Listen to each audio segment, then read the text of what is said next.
We are now joined by UFC heavyweight Chris Daukaus. Chris, thank you very much for joining us today. Of course. Thank you for having me. We'll take our first questions from Augusto Niez-Gay with Somos MMA. Your line is open. Hey, Chris, how are you doing? Good. How are you? Fine, thank you.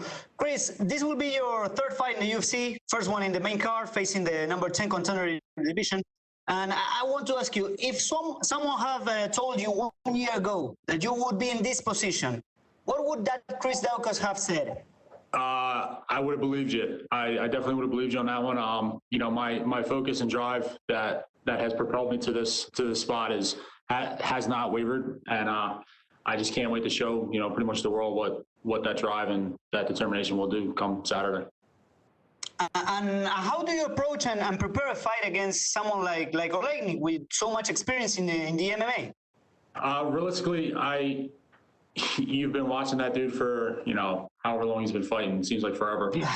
There's really nothing he hasn't seen. So you just game plan about what you do, and that's pretty much what I'm sticking to. I mean, everyone has their little, their go-tos, and everyone knows his go-to. So I mean, I've been watching him for years now, so it's nothing new to me. But I can only focus on myself and what I can, control in that cage. And what would that be? What are the keys for your victory on Saturday? Just let my hands go, land on him. Obviously he wants to take it to the ground.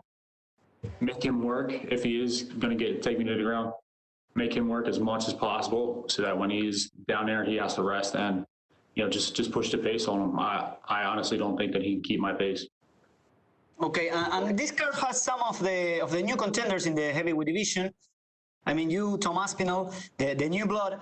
And I want to ask you, what's your analysis about the division, taking into account the next title fight between Stipe Miocic and Francis Ngannou, and also the John Jones situation that Dana White has confirmed that he will be the next one for the title. So what's your analysis about all this? It's exciting to have all the new blood in there. The heavyweight division for a lot of years has been stagnant with Stipe, but Stipe is a true champion. He's one of the greatest. Francis fight, I'm really excited to see that. I want to see if, Francis has been able to improve his wrestling defense and his cardio. In my opinion, he has. It's definitely going to be a different fight, but we'll see how that goes. As far as John Jones, that's a business standpoint. John Jones is John Jones. It's okay for me to accept the fact that he's going to go right into a title shot. There's really nothing I can say about that.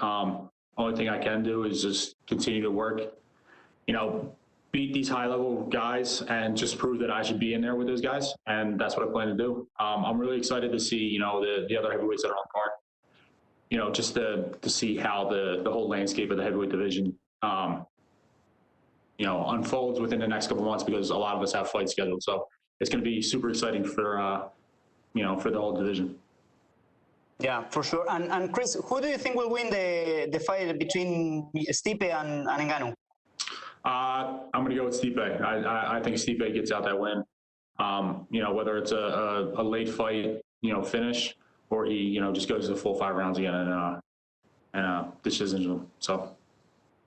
Okay, and my last one, Chris. Where do you think are you going to be 1 year from now? Taking into account what the first question, 1 year ago you were outside the UFC. Where do you see yourself in 1 year?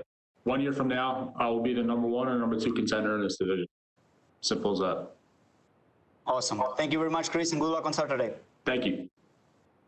We'll go next to Gabriel Gonzalez with Cageside Press. Your line is open. Hey, Chris, how are you? Good. How are you? I'm doing very well, thank you.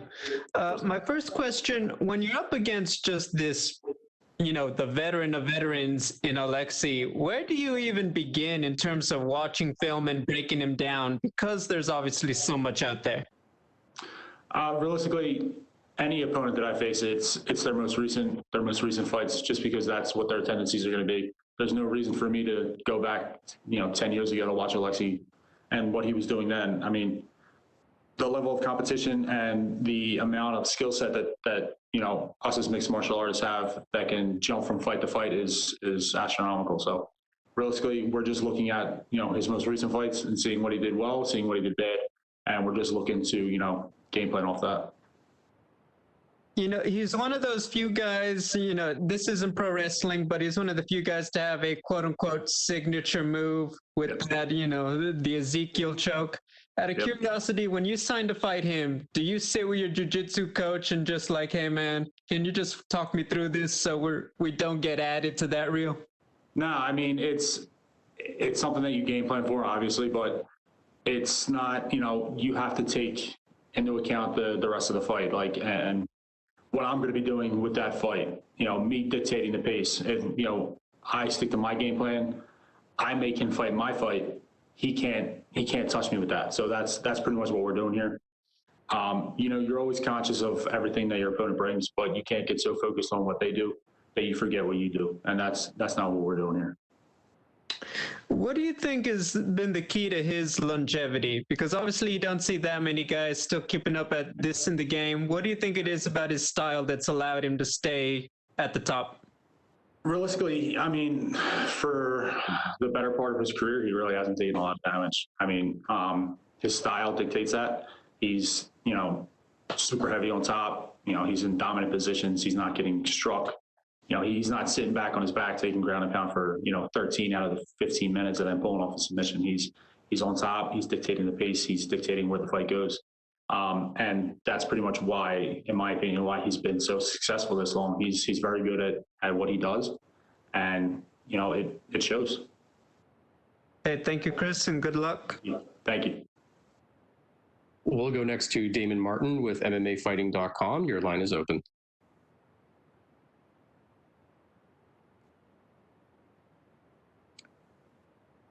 Damon, your line is open.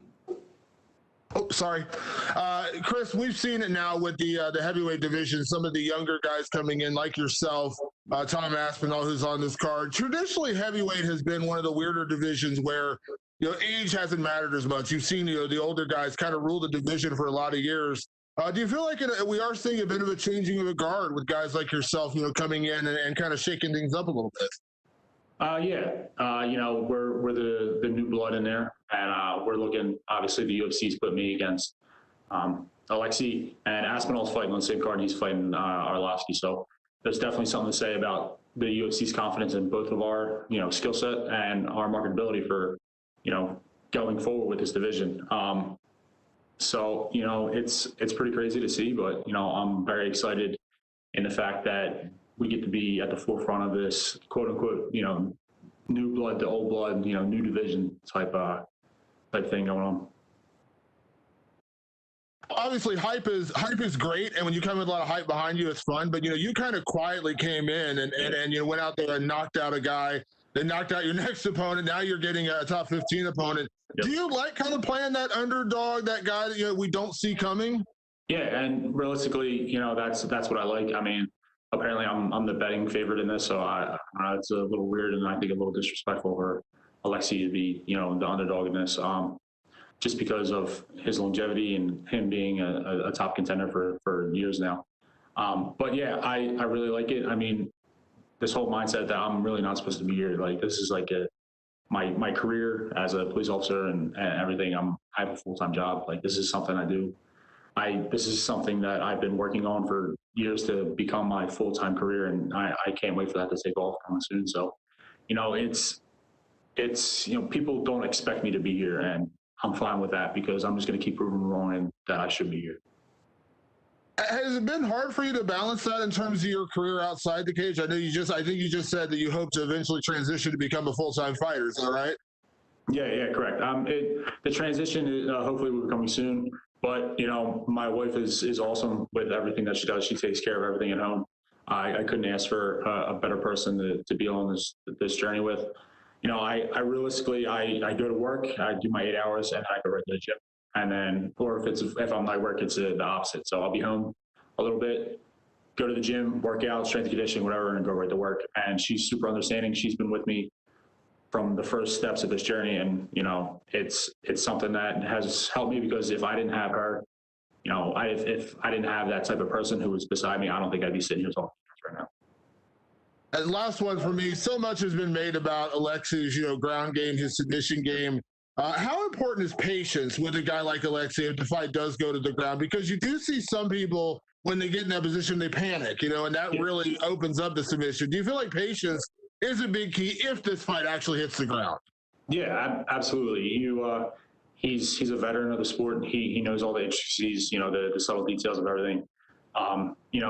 If he does get dropped, I can't be, trying to finish him real quick, because he's very good on his sweeps. He's very good on his underhooks and coming up on the single leg and getting reversal. So it's something that I'll have to, plan on that, of what's going to happen. But, I just can't get overzealous. And like I've been saying in my last fights, it's one of the major factors that has played a part in why I've been so successful recently. It has been keeping everything under control, my adrenaline, my nerves and everything like that. So, that's what I'm going to be looking to do on Saturday. Thanks very much, Chris. Thank you. We'll take our final questions from Jay Anderson. Your line is open. Thanks very much. And just a couple of quick ones, Chris, if you will. There's been all this talk about Alexey and the number of fights he's got. He's got more experience than anyone not named Dan Severn at this point. But you've got a black belt of your own. Do you feel that your ground game is being overlooked?